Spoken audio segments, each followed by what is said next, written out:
एक दूर दराज के इलाके में एक राजा रहता था जिसकी एक सुंदर और समझदार बेटी थी, जिससे हर कोई बड़े बड़े राजकुमार शादी करने के लिए बेताब थे।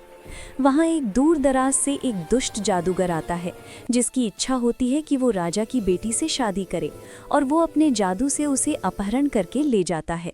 राजा को पता चलता है कि जादूगर आया और उसे उठाकर ले गया, लेकिन जब वो तलवार लेकर उसका पीछा करता है तो जादूगर उस पर जादू करता है और राजा वहीं खड़ा रह जाता है, कुछ भी नहीं कर सकता।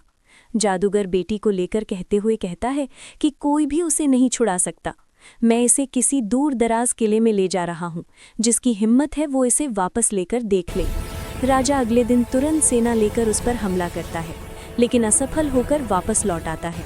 इसी तरह वो बार बार कोशिश करता है, लेकिन जादूगर की ताकत के सामने कुछ भी नहीं कर पाता।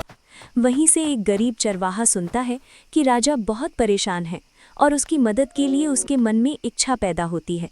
वो निकल पड़ता है और चुपके से जादूगर की निगरानी करता है।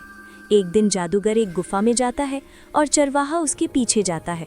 वहाँ एक चिराग पड़ा होता है जिसे चरवाहा रगड़ता है और अचानक एक जिन नजर आता है।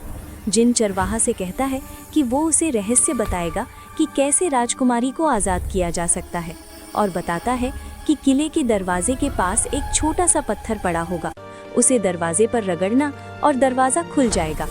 चरवाहा चुपके से अंदर जाता है और जादूगर के सो जाने का इंतज़ार करता है। जब जादूगर सो जाता है, चरवाहा उसके पास से लकड़ी की छड़ी उठा लेता है और जादूगर की सारी ताकत चरवाहा के पास आ जाती है। फिर चरवाहा उसे पत्थर के बुत में बदल देता है और जादूगर की ताकत खत्म हो जाती है। चरवाहा बहादुरी से राजकुमारी को लेकर राजा के महल में लौट आता है। राजा खुश होकर अपनी बेटी को गले लगाता है और दोनों की शादी करवा देता है। इस तरह हिम्मत, बहादुरी और चालाकी की वजह से अत्याचार का अंत होता है और राजकुमारी सुरक्षित रहती है।